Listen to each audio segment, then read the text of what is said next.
33వ ప్రశ్న.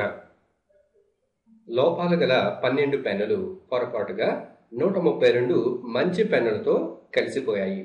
యాదృచ్ఛికంగా ఏదో ఒక పెన్నును తీసినప్పుడు అది మంచి పెన్ను అవడానికి గల సంభావ్యత ఎంత?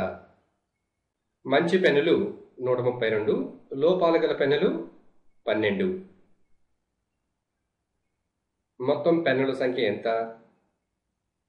మొత్తం పెన్నులు is equal to 132 plus 12 equal to 144. మొత్తం పెన్నులు 144.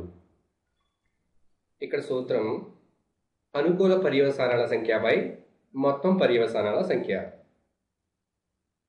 అనుకూల పర్యవసానాలు అంటే మొత్తం మంచివి 132 బై మొత్తం పర్యవసానాలు 144.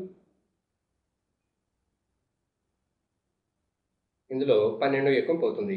12 11, 12 12. అంటే దీని యొక్క సంభావ్యత 11/12.